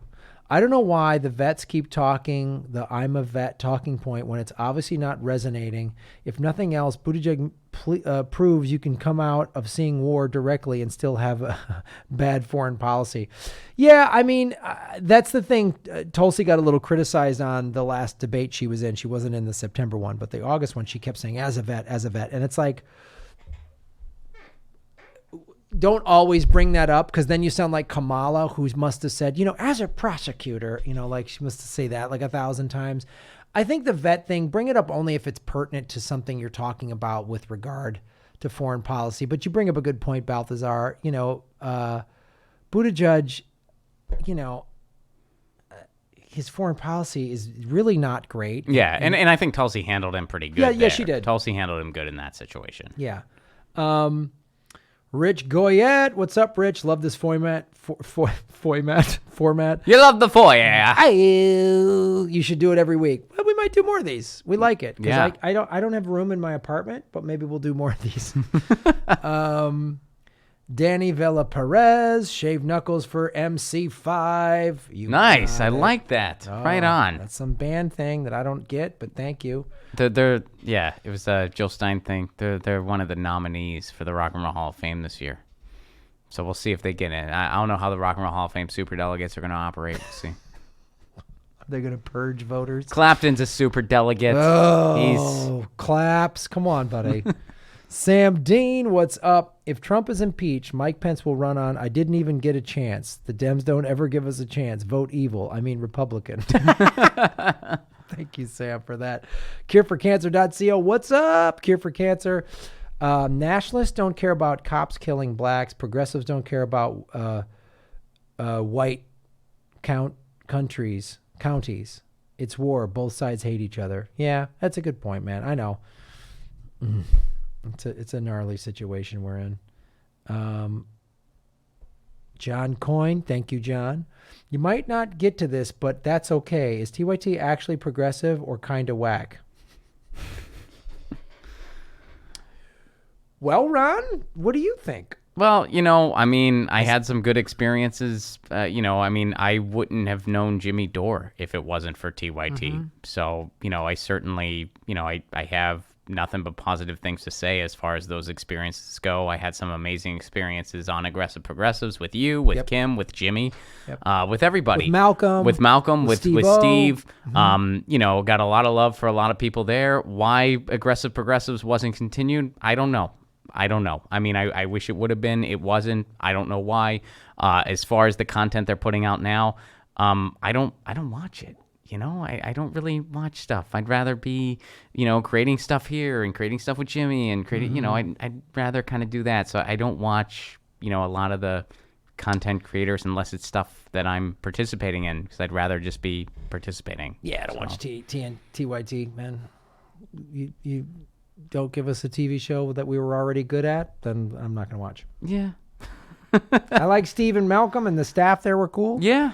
But everybody else, I don't really know. I saw Anna Kasparian, who I've never met, going after Tulsi on Twitter during the debates. Like, Tulsi, you're lying. And I'm just like, I don't know. Tonight, you mean? Tonight. Yeah, I didn't see that. I mean, I don't saw know. Somebody retweet it. They were calling out Anna, and I was just like, I don't know her. I don't really know her policies or whatever. Yeah, a lot of times when people are like, "Oh, what do you think of this?" and it's like, I didn't see it, so I have no idea. Yeah, I don't see it. Yeah, I don't know. Do you listen to the MC5? I don't. No, I don't. I don't know any of the bands you listen to, Ron. Brian Wilkinson, thank you so much for supporting the show.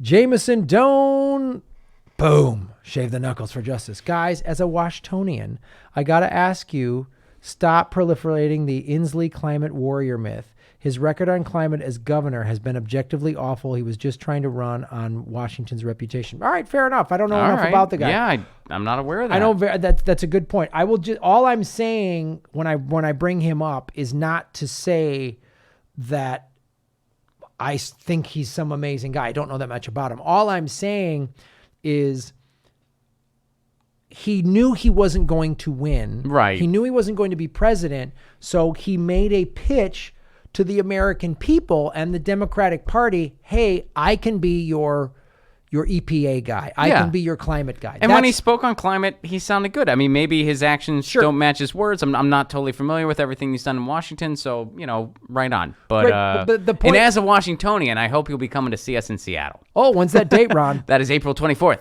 Oh. Tickets are available now. RonPlacone.com or right. grandnoah.com. So that's what I mean by that. Like when I see other people on stage who know they can't win and they're not even trying to get a cabinet position or whatever, I'm just like, what are you doing here? Why are you here? What's your point? What is your point? Yeah. Why do you do this thing you do? Why did you not realize? Oh, I lost to Ted Cruz. He's a human puddle. I should just go do something else with my life now. Cruz 2020, human puddle. Human puddle for Congress. Cyber Clue writes, what's up? And thank you for shaving your knuckles for justice. AOC sticks it to the working families party. Woo. Yeah, I know. So we know this. Elizabeth Warren's daughter donated, or her organization or whatever, donated $45,000 to the Working Families Party. And shocker, they endorsed Liz Warren over Bernie. And now AOC and the gang. And then Liz Warren lectures us about money in politics. Oh, God. And changes her mind about corporate money daily.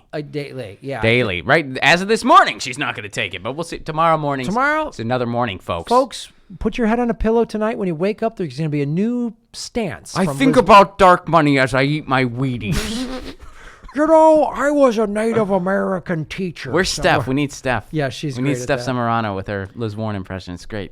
George Allen, right on, George. After hacking Bernie and Biden on age, they didn't dare say it to Warren. Yeah, they brought it to her a little bit, but that's the thing. You can criticize these guys for their age, but if you do it to a woman, that's sexist or ageist. Like, again, I'll say this: what Tulsi said. It was cool what she did. It was cool. What she did. I'm the youngest one here, but you should ask me about my health, because if she's 38 eating crappy food and not exercising, it doesn't matter what her age is. You know what I mean? Mm-hmm. Now she's the one who posts all these badass workout videos on Instagram. Yeah, she's doing fine. She's yeah, doing great. yeah. She's a soldier. But that was pretty cool. Balthazar 228, what's up? Who's ready for HRC's entrance into the ring by wires connected to the rafters to announce her running in the next wrestling match? I mean, debate. Oh, yeah. She'll just come in. I'm back. She'll come in through the roof on like one of those disco balls. Yeah. Like, I got hot sauce in my purse and a song in my heart. I'm running again. Ready to ruin this country. I got hot sauce in my purse. Oh. Say something terrible, but if we're lucky, she plummets to the ground like Owen Hart. Which is terrible. I'm not on mic, so. All right. That's good. Jameson Doan. What's up, Jameson? Shave your knuckles for justice. I just want to say we have 879 people watching. This is like my most successful stream ever. Please hit the like button. You guys are fantastic. So Jameson Doan said CNN used their first quarter to Bernie in 20 minutes to try to smear him as weak and old. I was so pissed at that. Each debate they get more and more brazen. Well, he keeps crushing him, man. Yeah. You know, and who's watching the corporate media? What people under the age of 63, as we just said, are watching CNN? Yeah. So you go online and you see the progressives, especially since what happened in 2016, are so fired up now. The progressive voice online, and the thing that the CNNs and the corporate media refuse to bring up, he has over 1 million unique donors. Yeah. And he's outraised every candidate with an average donation of $18. Yes. He's outraised their big money. So with an average, it costs more than that per plate to get into their events. Which just shows you more people support him. The polls, whatever. He has more people donating to him, backing him. And guess what, man? When he's going to start winning Iowa and he starts winning these things, then it's going to be boom. Then, and people's money are going to start drying up. That's what we need. You know, we need him to win the first couple of we need him to bring home some states. Yeah, he starts winning. That's gonna create a tide. And a lot of these polls, they are bogus. I mean, I saw something this morning from The Hill. Edwin tweeted at me on Get Your News on Ron. The Hill published this thing where they were just like, oh, support for Medicare for All is waning. According to this poll that was conducted by, I believe it was the Kaiser Foundation, which is affiliated with an insurance company. So right there, you're just like, oh, insurance company conducted this. The poll indicated that apparently there was a 2 percentage point slide in support for Medicare for All. Guess what the margin of error is, Graham? 3. Oh, 3. So basically, there was no change, and they ran with that headline, and it was The Hill that did it, by the way. Yeah, of course. Speaking of how, The Hill has a great show with Crystal Ball. I hope The Hill doesn't watch it, or they might cancel it. God, because that's contradictory to a lot of the liars. headlines you see. Well, the other thing too that people need to bring up,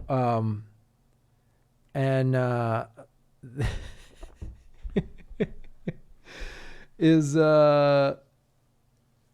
Hillary was going to win by how many percentage points? They said this the day before the election, or like she had it locked in. She had it locked in. There was no way. No. When you said to your friends and family that Trump was going to win, they looked at you like you were crazy. Yeah.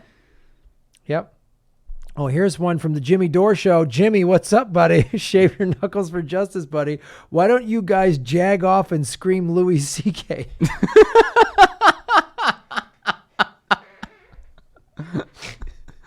Thanks, Jimmy. Thanks for your support, buddy. We appreciate it, buddy. Very good question. It's a good point. It is a good point. Jimmy brings up a great point. Thanks. And they didn't do that at all during the debates either. Which Nobody. there was no moment. That would have been great if they just. That would have been a better question than like your friend. Hey, Yeah. did you ever have a double CK moment? Describe it to us. When were you ever just like, yeah, this is ridiculous? Every time I watch. And Bernie should have been like, this debate is bullshit. I jerk them both off. It's crazy. Yeah, when they were like, "Who's your favorite friend?" I said, "My opposing friend was Pol Pot because we both had a deep love of fields." That was my joke I put on Twitter. I've said it again. All right, Sparky, thank you for supporting the show. Tulsi is also vegan. Okay, good to know. Bob Swanick, what's up, buddy? I haven't been watching the NFL. But how are your Jets doing? Happy about the AOC endorsement, but the squad needs to a crash course in foreign policy. Their comments on Syria was disappointing, but this is great news. Yeah, look, I think Syria is so complex that you really have to study it. And I think what happens is people then do this mistake. Ilhan Omar made this mistake, and Aaron Matei pointed it out, and I pointed it out. They're just doing this, and it's a mistake. I'm opposite of whatever Trump is doing. Right. Yeah, You a lot know, of people, they just go there. That's Trump's, just their whatever nature. and it's just like, don't do that. Actually understand, and nobody on that stage, Syria Tonight or the Squad or any of these people, talked about the guy, and I put it on Twitter, the pipeline. We know what this is really about, right? Russia and Iran. This is really about territories. It is for distributing oil to Western Europe. Yeah. They want a pipeline to go through Syria. Assad said yes. America and the Saudis want a pipeline to go through Syria. Assad said no. Well, guess what? Now all of a sudden he's a totalitarian dictator, even though Saudi Arabia chops people up. They stone women that have affairs. I mean, they're a barbaric society. And I don't know how many people in the 9/11 bombers from Saudi Arabia. So that hypocrisy refuses to get brought up with regard to Syria. And I'm glad Tulsi brought up the fact of I keep being called an apologist, and really that she pushed hard on. Mm-hmm. I'm glad she did that moment. But yeah, you're right, Bob. They need to learn a little bit more about that. Sparky, thank you for supporting the show. Will Hillary Rodham Clinton throw her hat in the ring and save the day? Yes, someone's got to rescue these billionaire centrists. You know, I mean, she's the voice of disenfranchised wealthy if Tom liberals. Steyer changes his mind because he just wants a nap or, whatever billionaires do with their time, then it's up to her to take that mantle. Yes. Osama number 5, shave your knuckles for justice. Climate change is now reaching the end game where very soon humanity must choose between taking unprecedented action or accepting that it has been left too late and bear the consequences. Professor Hans-Joachim Schellenhuber. Yep, it's the truth. Climate change isn't this thing that's 40 years. It's now. Collapse is happening right now. Graham, tell me about a friend. Yeah, I'm so we don't glad. have time for this, right? Yes. Climate change. You want to tell me about a friend? Yeah, don't talk about wanna- climate change. Let's talk about who's your favorite different friend. You know, at least they haven't pulled out what's your favorite Bible verse yet. They're saving that one. That one's coming up. That one's soon. coming. What's your? How did Christ influence your life? Well, he didn't talk about climate change. That's why I like him. Sparky, what's up? Tulsi's campaign has go fever and is very focused. All right, Sparky again. Boeing doesn't care if you boycott them or not. Yeah, but you could stop supporting them. Sinead, what's up? Hello, Sinead. Thank you for supporting the show. Congrats, Graham. You deserve it. Thank you. You guys are angels. We have 868 people watching. Yeah, we got in the 870s. This is a new record. This is the most people have ever watched the show. Right Brain Studios. I just interviewed, thank you, Kevin. Ronka is the director of the Revolution Televised, which is a 5-part doc series about the media's corruption and everything in the 2016 election. I've watched part 1. It's narrated by Viggo Mortensen. Oh, wow. Yeah, Jill Stein gave us Blu-rays of this and stuff like that at the Okay. show in Boston, Yeah, but yeah. you can watch it on YouTube. Revolution Televised. Watch it right now because what happened in 16 is happening now. And Kevin did a great job and Viggo Mortensen did the voiceover for free. So Yeah, I please gotta check check that that out. Thanks, Yeah. brother. Keep up all the incredible work you two are doing, mixing progressive socialist values, comedy, and journalism. We need you. And we need your filmmaking, brother. Thank you for doing that. Cindy Baczynski. Thank you, Cindy. I turned on the Hill for a second until one of the guys said, when Bernie drops out, I am so sick of hearing this. Bernie's not going to quit ever. Don't watch The Hill other than that show that Crystal Ball and that other guy do. I forget his name. I forget his name too, but yeah. But they have a good show. Sauron or I think it's like Seagar or Seagar? Yeah. Anyway. But they're good. Watch Yeah, that show. Their show's great. Jimmy I like Dore's their been show a on it. lot. Watch that show. Melissa Petrovic. What's up, Melissa? Thank you. Spasibo bolshoi. That's how you say thank you very much in Russian because I was programmed by Putin when I went over there and did my comedy shows. You did well, Graham. Thank you so much. Mr. Daly to you. What's up, Mr. Daly to you? Tulsi blew the brakes off the war machine in both corrupt parties, never-ending wars. Yeah, I want to see her come out swinging harder like she did against Kamala. More of that, man. More of that. Cureforcancer.co, shave the knuckles for justice. Veterans are retired terrorists. It's not something to be proud of. Ooh. Here's what I'll say about that, Cure for Cancer. I don't think that's a fair thing to say. I don't think it's a fair thing to say because we were lied to about reasons, and blaming the soldier is not the thing to do. If Well, a and a lot of soldier- people were so crushed by the economic situation, they pretty much had no choice. Your anger should not be at the military. It should be against the military-industrial complex. Yes, it should be against the ruling class that sends the working class to fight their bullshit wars for profit. Exactly. You know what I mean? When someone has no job opportunities and they can work at Walmart, you know, or some job like that, the factory's closed down. I've met these people overseas who are like, oh, this is my 3rd deployment. And I was like, really? They're like, oh, I need the $20,000 reenlistment bonus.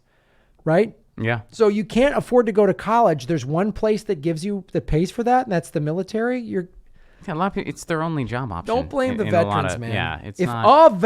if a soldier or a military committed a war crime, okay, then that individual is held responsible. Right. But don't call veterans terrorists. I don't agree with that at all, man. I appreciate how you support the show, but that I do not agree with because blame the machine that caused it. Blame the machine where if we had free healthcare and free college tuition, how many people would need to join the military? See, so it's by design. It's by design that they do this.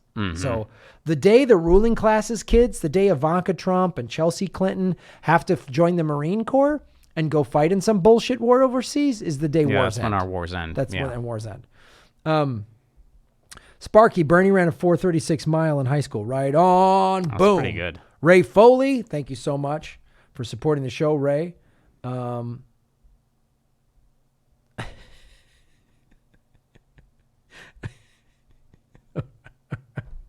Jimmy Dore Show. Thank you for supporting the show, Jimmy.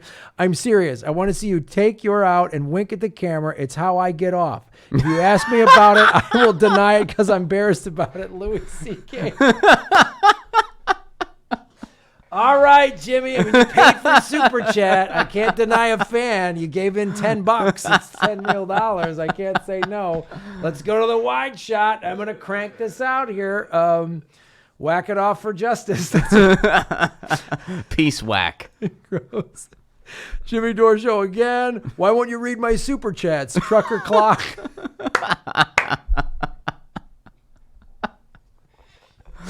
How many of these did he do? I don't know. Are You get like 10 more from How Jimmy. much weed are you and Steph smoking? You're just watching our live stream smoking weed, wanting us to whack off? We just come to your house and do it, buddy. You don't got to do it over this chat. You know what I mean? That's how we normally do your show anyway. We go in the garage and everyone kind of gets loose in the backyard. That's how it shakes out. Sparky, thank you for supporting the show. Bernie's probably better than in years with a stint. Yeah. Look, there's all these examples. Somebody, I forget which country's leader.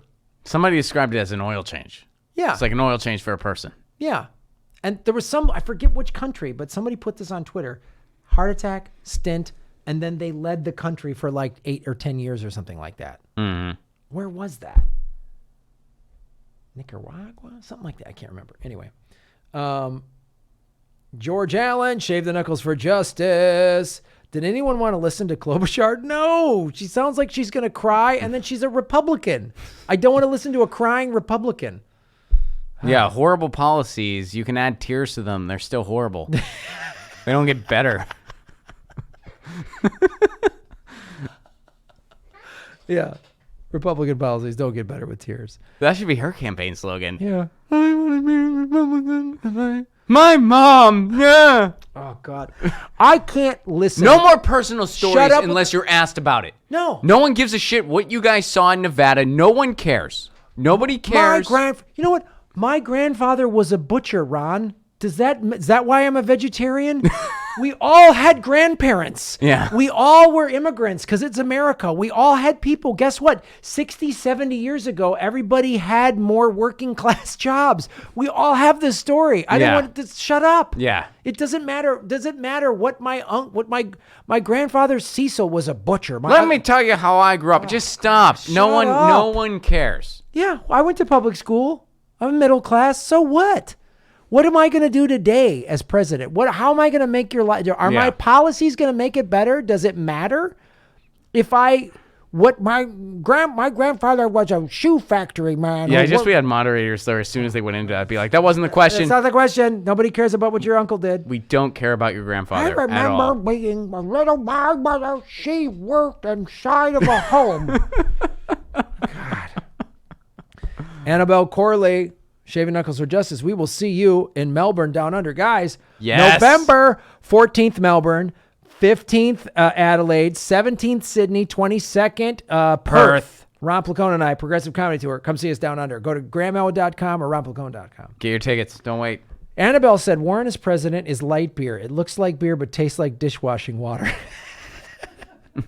Aussies like their beer. An Aussie knows their beer. Yeah, she's such a fake progressive. It's unbelievable. And the way she talks, and she just is literally saying Bernie's stuff word for word. Mm-hmm. She just can't defend them the way he can. No, because she didn't write the law. It's like she hasn't been talking about it for 4 decades. It's like when you copy someone else's exam and they're like, "Oh, so how did you get to this answer?" And you're like, "Oh, I didn't know you were going to do that part." That's when Bernie was talking about this for in the 80s and 90s. That's when I was a Republican. So I don't know these type of progressive lefty programs because I was doing talks at the Federalist Society or whatever. Yeah. I again, tonight really unveiled she would not have a chance in the general. She would get eaten alive by Trump. It would eat her alive. It'd be ugly. It'd be really ugly. We got a couple more of these. Oh, this is another very important question from the Jimmy Dore Show. Yeah. If only a good friend of ours could write these, because I'd be like, who's this fucking troll? Who is this person? God, what's your problem? Come on, I want to see you guys jag off. Is that weird? Is that weird? No, it's not weird. Maybe I'm the guy with the hang up. You know what I mean? If I'm not willing to whack off on a live stream, maybe I'm the weirdo. If you don't do it on a live stream, when else are you going to do it? I know. I mean, really. Right. It's you like, know what I mean? This election's important. Yeah. Another one from the Jimmy Dore Show. Thank you, Jimmy, for your support of the political vigilante. Question for Graham: Did you or did you not drop trow in college? Like just ever? All right, Vague. that is a reference to an old bit I did. So Jimmy and I have known each other for a long time, so we know each other's early acts. So I used to do this bit in college. Oh God. And I did it my early 20s. I remember how did the bit go? I was like, oh man, I remember one time I was doing a show in college and this like fraternity guy came up to me and he's like, oh man, you get really like hammered before you go on stage, you know? Do you like just drunk and hammered? And I was like, I hope I remember this bit correctly, Jimmy.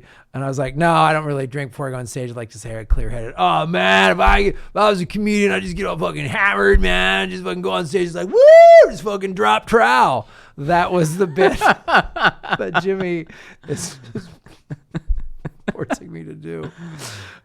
Jimmy Dore Show again. Trucker clock. Who wants it?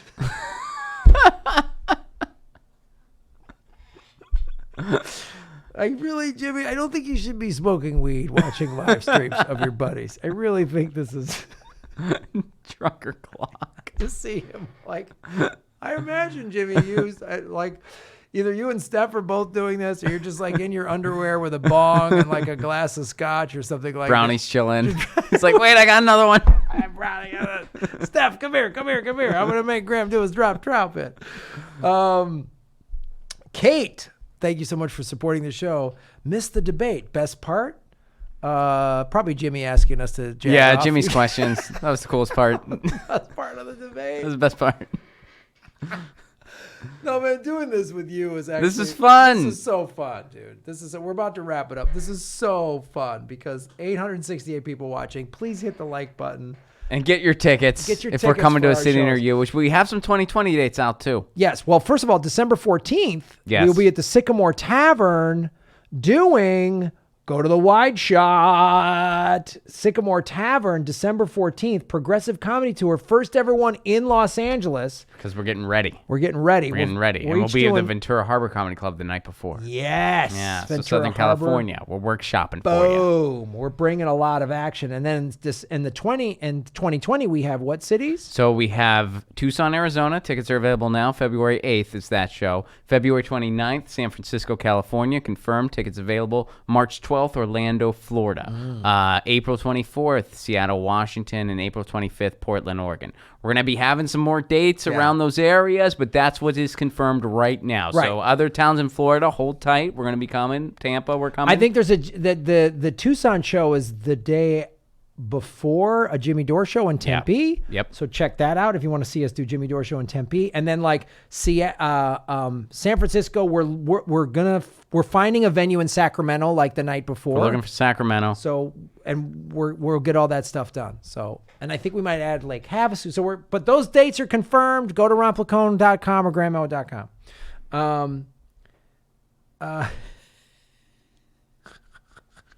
More Jimmy Dore shows. How many does he have? I don't know. There's 3 more. Jimmy, shave your knuckles for justice, buddy. Jimmy's first question. Now, this is a good question. Do you think Bernie has a bigger cookie than Beto asking for a friend? Yes. Yes, I think he does. Yeah, totally. Yeah. Absolutely. Yeah. Tall guy, he's in. Jimmy Dore show again. Jimmy, thank you so much for supporting the show. Now, this is a pretty serious question. Do you think Brian Williams and Louis C.K. ever jerked it together? Were missiles involved? Yeah, well, maybe. I think Louis C.K. was jerking off, and Brian Williams said, "I'm odd. I'm thinking of the Leonard Cohen song as I look at your rocket sail across my chest. I am guided by the beauty of you blocking the doorway." Oh, shit. This is fun. Another one from the Jimmy Dore show. Another very pertinent political question.